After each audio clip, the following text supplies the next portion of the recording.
Hello everyone, welcome to Hindi Adhyayan Adhyayan with Priyanka channel में आप सभी का स्वागत है। आज का टॉपिक है आकाशदीप कहानी। आकाशदीप कहानी हम लोग थोड़ा पढ़ चुके हैं, उसके आगे का भाग आज पढ़ेंगे। कहानी को आज कंप्लीट करेंगे। कहानी लंबा होने के कारण हम लोग इसको दो भाग में पढ़ रहे हैं। इसके पिछले वाले वीडियो में आप जाके देख सकते हैं। चलिए कहानी स्टार्टिंग करते हैं। मैं अनुचर हूँ। क्या कह रहा है? मैं अनुचर हूँ वरुणदेव की शपथ, मैं विश्वासघात नहीं करूंगा। बुधगुप्त ने उसे छोड़ दिया। चंपा ने युवक जलतस्यु, यानी जलतस्यु का मतलब हो गया समुद्र जहाज के समीप आकर उसके छतों को अपनी अस्किन दृष्टि और कोमल करों से वेदना विहीन कर दिया। बुधगुप्त ने सुगठित शरीर पर रक्त बिंदु विजय तिलक कर रहे थे। विश्राम लेकर बुधगुप्त ने पूछा, हम लोग कहाँ होंगे? कौन पूछता है? तो बुधगुप्त पूछता है। आराम करता है, उसके बाद बुधगुप्त पूछता है, हम लोग कहाँ होंगे?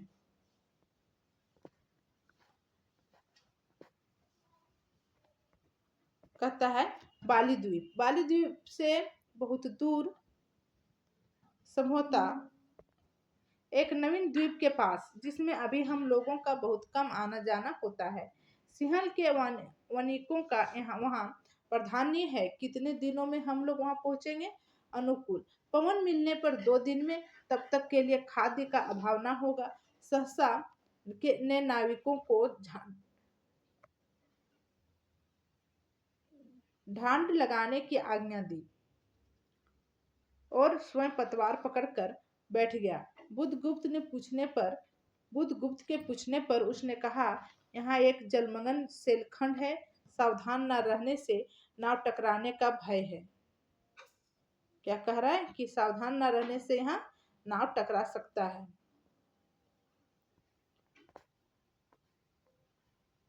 तीसरा भाग, तुम्हें इन लोगों ने बंदी क्यों बनाया? अब पूछ रहा है कि तुम्हें इन लोगों ने बंदी क्यों बनाया?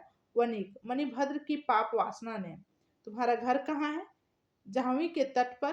चंपा नगरी के एक क्षत्रिय बालिका हूँ। पिता इसी मणिभद्र के यहाँ प्रहरी का काम करते थे। चंपा से पूछा जा रहा है कि तुम्हारा घर कहाँ है। माता के देहावसान हो जाने पर मैं भी पिता के साथ नाव पर ही रहने लगी। 8 बरस के से समुद्र ही मेरा घर है। कितना दिन से समुद्र में रह रहा है? तो 8 बरस से, याद रखिएगा। तुम्हारे आक्रमण के समय मेरे पिता ने ही 7 दस्युओं को मारकर जल समाधि ली। 1 मास हुआ मैं इस नील नभ के नीचे नील जल निधि के ऊपर एक भयानक, अंततः मैं निसहाय हूँ। अब वो अकेला हो गई है।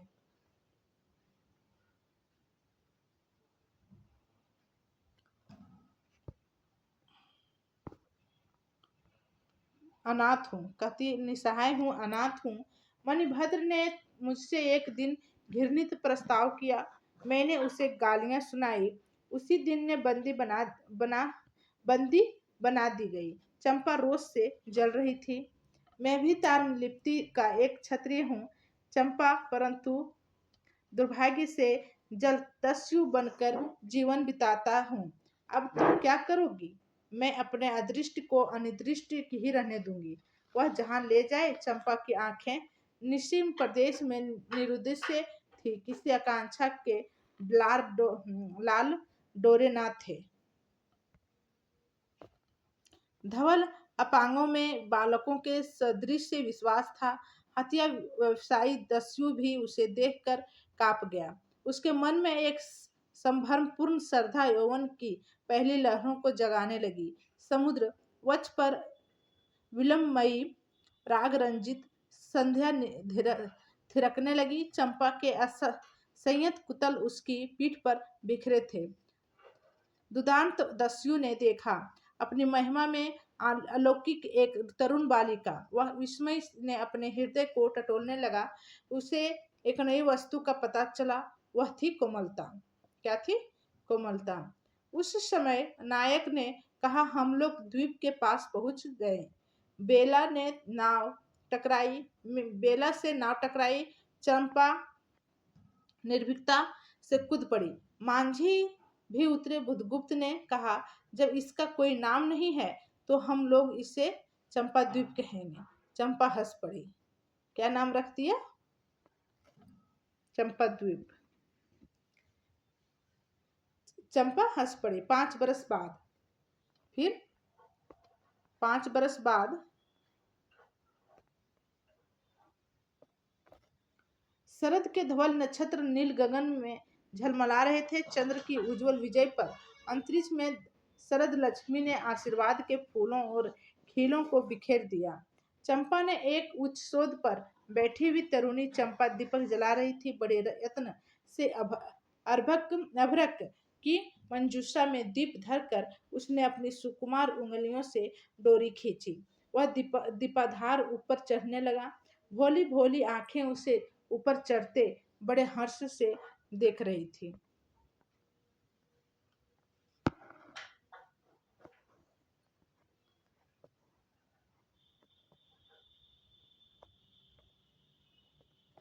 डोरी धीरे धीरे खींची गई। चंपा की कामना थी कि उसका आकाशदीप नक्षत्रों से हिल मिल जाए, किंतु ऐसा होना असंभव था। उसने आशा भरी आंखें फिरा ली। सामने जल राशि का रजत श्रृंगार था। वरुण बालिकाओं के लिए लहरों से हीरे और नीलम की किरदाशैल मालाएं बन रही थी, और वे मायाविनी छलनाएं अपनी हंसी का कलनाद छोड़कर छिप जाती थी। दूर दूर से धीवरों का वंशी झनकार उनके संगीत का सा मुखरित होता था। चंपा ने देखा कि तरल संकुल जल राशि में उसके कंडील का प्रतिबिंब अस्त व्यस्त था। वह अपनी पूर्णता के लिए सैकड़ों चक्कर काटता था। वह अनमनी होकर उठ खड़ी हुई। किसी को पास न देकर पुकारा, जया। एक श्यामा युवती सामने आकर खड़ी हुई। वह जंगली थी। नील नभोमंडल से मुख से शुद्ध नक्षत्रों की पंक्ति के समान उसके दांत हंसते ही रहते। वह चंपा को रानी कहती। बुधगुप्त की आज्ञा थी। बुधगुप्त की आज्ञा से वह लड़की चंपा को चंपा रानी कहती थी। महानाविक कब तक आवेंगे? बाहर पूछो तो चंपा ने कहा। जया चली गई। दुरागत पवन चंपा के अंचल में विश्राम लेना चाहता था। उसके हृदय में गुदगुदी हो रही थी। आज न जाने क्यों वह बेसुध थी। वह दीर्घकाल दृढ़ पुरुष ने उसकी पीठ पर हाथ रख चमत्कृत कर दिया। उसने फिर कर कहा, बुधगुप्त, बावली हो क्या?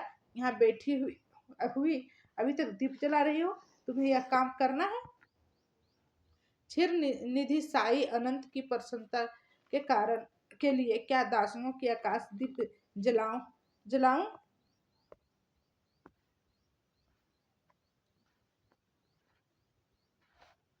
हंसी आती है। तुम किसको दीप जलाकर पथ दिखलाना चाहती हो? उसको? तुम्हें भगवान मान लिया है? हाँ, वह भी कभी भटकते हैं, भूलते हैं। नहीं तो बुधगुप्त को इतना ऐश्वर्य क्यों देते? तो बुरा क्या हुआ? इस द्वीप की अधीश्वरी चंपा रानी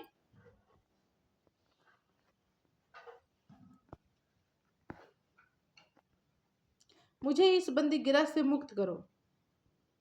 अब तो बाली, जावा और सुमात्रा का वाणिज्य केवल तुम्हारे ही अधिकार में है महानाविक, परंतु मुझे उन दिनों की स्मृति सुहावनी लगती है जब तुम्हारे पास एक ही नाव थी और चंपा के उपकूल में पुण्य लाद कर हम लोग सुखी जीवन बिताते थे। इस जल में अगणित बार हम लोगों की तरी आलोकमय प्रभात में तारिकाओं की मधुर ज्योति में थिरकती थी। बुधगुप्त उस विजन अनंत में जब मांझी सो जाते थे, दीपक बुझ जाते थे, हम तुम परिश्रम से थक कर पालों में शरीर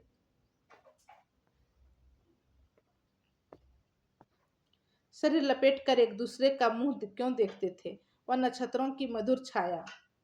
तो चंपा, अब उससे भी अच्छे ढंग से हम लोग विचर सकते हैं। तुम मेरी प्राण दात्री हो, मेरी सर्वस्व हो।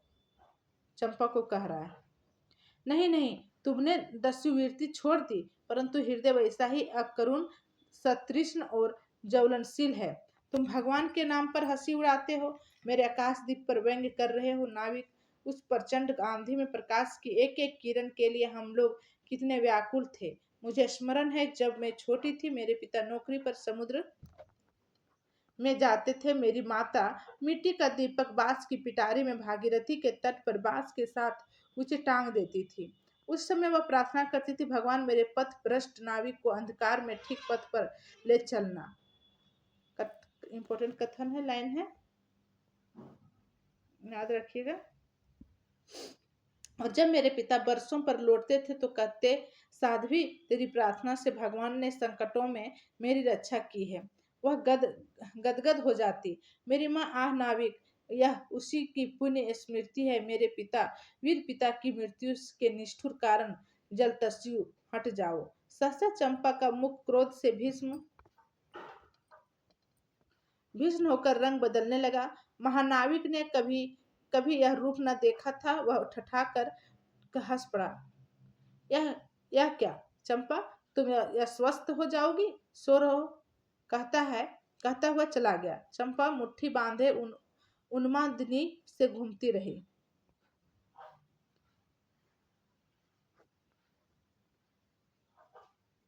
पांचवा भाग।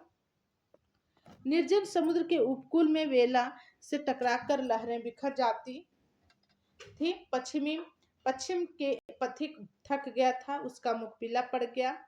अपने शांत गंभीर हलचल में जलनिधि विचार में निगमन था। वह जैसे प्रकाश की उन्मलिन किरणों से विरक्त था। चंपा और जया धीरे धीरे उस तट पर आकर खड़ी हो गई। तरंग से उठते हुए पवन ने उनके वसन को अस्त व्यस्त कर दिया। जया और चंपा धीरे धीरे उस तट पर आकर खड़ी हो गई। तरंग से उठते हुए पवन ने उनके वसन को अस्त व्यस्त कर दिया। जया ने के संकेत से एक छोटी सी नौका आई। दोनों के उस पर बैठते ही नाविक उतर गया। जया नाव खेने लगी। चंपा मुग्ध सी समुद्र के उदास वातावरण में अपने को मिश्रित कर देना चाहती थी। इतना जल, इतनी शीतलता, हृदय की प्यास ना बुझे पी सकूंगी नहीं तो जैसे वेला में चोट खाकर सिंधु चिल्ला उठता है, उसी के समान रोदन करूं, या चलते हुए स्वर्ण गोलक सदृश से अनंत जल में डूबकर बुझ जाऊं। चंपा के देखते देखते पीड़ा और ज्वलन से आरक्त बिंब धीरे धीरे सिंधु में चौथाई आधा फिर संपूर्ण विलीन हो गया। एक दीर्घ निश्वास लेकर चंपा ने मुंह फेर लिया। देखा तो महानाविक का बजरा उसके पास है। बुधगुप्त ने झुककर हाथ बढ़ाया। चंपा उसके सहारे बजरे पर चढ़ गई।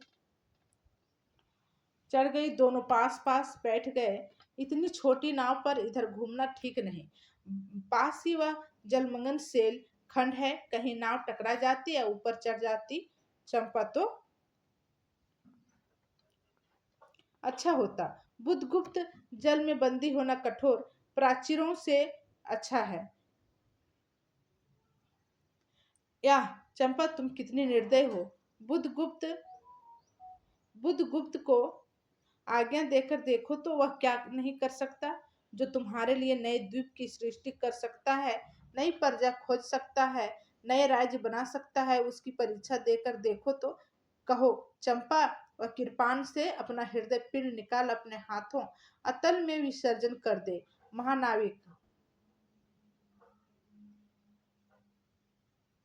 महानाविक जिसके नाम से बाली, जावा और चंपा का आकाश गूंजता था, पवन थरथराता था, घुटनों के बल चंपा के सामने छलछलाही आंखों से बैठा था।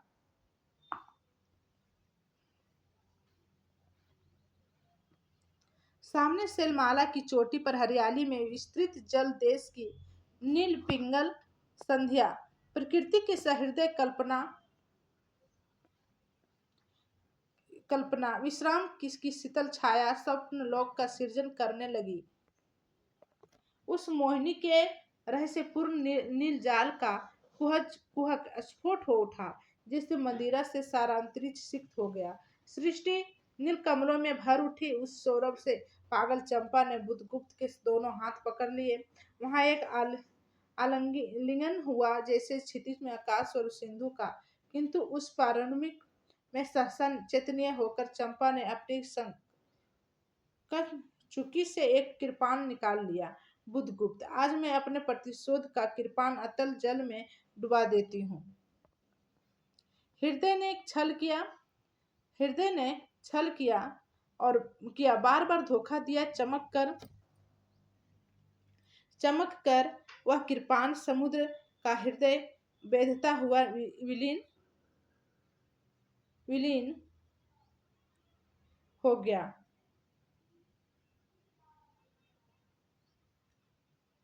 तो आज से मैं विश्वास करूं, क्षमा कर दिया। आश्चर्यचकित कंपित कंठ से महानाविक ने पूछा। विश्वास कदापि नहीं बुद्धगुप्त। जब मैं अपने हृदय पर विश्वास नहीं कर सकी, उसी ने धोखा दिया।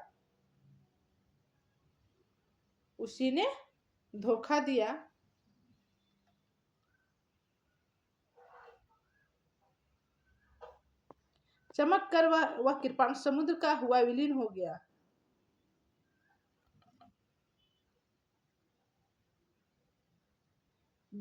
धोखा दिया, यहां तक पड़े थे। तब मैं कैसे कहूं, मैं तुम्हें घृणा करती हूँ, फिर भी तुम्हारे लिए मर सकती हूँ। क्या कह रहा है? फिर भी तुम्हारे लिए मर सकती हूँ। ये इंपॉर्टेंट कथन है। अंधेर है जलतस्यु, तुम्हें प्यार करती हूँ, चंपा रो पड़ी। एक मनोरम सिलमाला थी। वह बहुत दूर तक सिंधु जल में निमग्न थी। सागर का चंचल जल उस पर उछलता हुआ उसे छिपाए था। आज उसी सिलमाला पर चंपा ने के आदि निवासियों का समारोह था। उन सबों ने चंपा को वन देवी सा सजाया था। कैसा सजाया था? तो वन देवी जैसा सजाया था। ताम्रलिप्त के बहुत से सैनिक नाविकों की श्रेणी में वन कुसुम विभूषिता चंपा शिविका रूढ़ होकर जा रही थी। सेल के एक ऊंचे शिखर पर चंपा के नाविकों को सावधान करने के लिए सुदृढ़ द्वीप स्तंभ बनवाया गया था। आज इसी का महोत्सव है। बुद्धगुप्त स्तंभ के द्वार पर खड़ा था।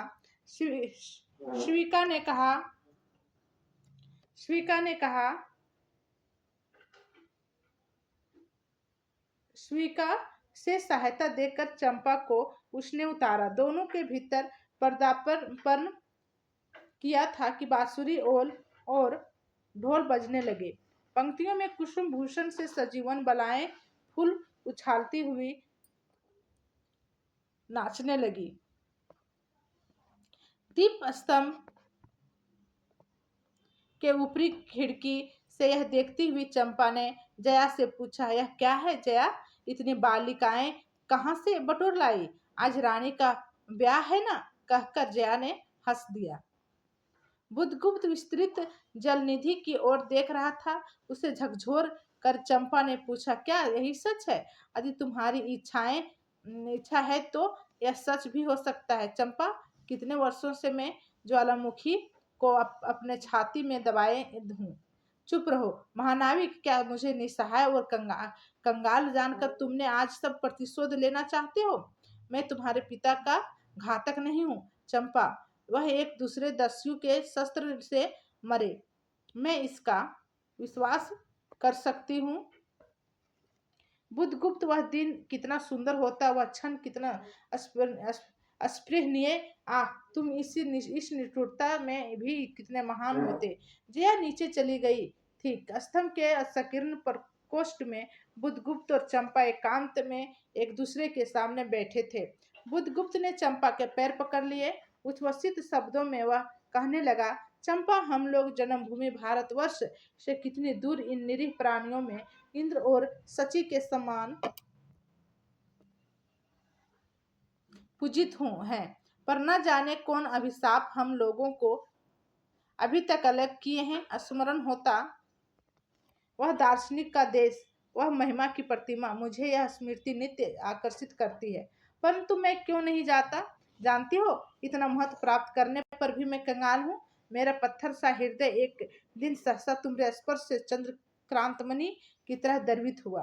चंपा, मैं ईश्वर को नहीं मानता, मैं पाप को नहीं मानता, मैं दया को नहीं समझ सकता, मैं उस लोक में विश्वास नहीं करता, पर मुझे अपने हृदय के एक दुर्बल अंश पर श्रद्धा हो चली है। तुम न जाने कैसी एक बहकी हुई तारिका के समान मेरे शून्य में उदित हो गई हो। आलोक के एक कोमल रेखा इस निविड़तम में मुस्कुराने लगी। पशु बल और धन के उपासक के मन में किसी शांत और एकांत कामना की हंसी खिलखिलाने लगी, पर मैं ना हंस सका। चलोगी चंपा? पोतवाहिनी पर असंख्य धनराशि उड़ाद कर राजरानी सी जन्मभूमि के अंक में आज हमारा परिणय हो। कल ही मन हम लोग भारत के लिए प्रस्थान करें। महानाविक बुद्धगुप्त की आज्ञा सिंधु की लहरें मानती हैं। वे स्वयं उस पोत पुंज को दक्षिण पवन के समान भारत में पहुंचा देगी। आ चंपा चलो। चंपा ने उसके हाथ पकड़ लिए। किसी आकस्मिक झटके ने एक पल भर के लिए दोनों एक अंधेरों को मिला दिया। सहसा चेतनीय होकर चंपा ने कहा, बुद्धगुप्त, मेरे लिए सब भूमि मिट्टी है, सब जल तरल है, सब पवन शीतल है। कोई विशेष आकांक्षा हृदय में अग्नि के समान प्रज्वलित नहीं। सब मिलाकर मिलाकर मेरे लिए एक शून्य है। प्रिय नाविक, तुम स्वदेश लौट जाओ विभुओं के सुख भोगने के लिए और मुझे छोड़ दो इन निरीह भोले भाले प्राणियों के दुख की सहानुभूति और सेवा के लिए। तब मैं अवश्य चला जाऊंगा चंपा। यहाँ रहकर मैं अपने हृदय पर अधिकार रख सकूं, इससे संदेह है। चुप रहो ना, चुप रहो। संदेह है उन लहरों में मेरा विनाश हो जाए। महानाविक के उच्छ्वास में विकलता थी। फिर उसने पूछा, तुम अकेले यहाँ क्या करोगी? पहले विचार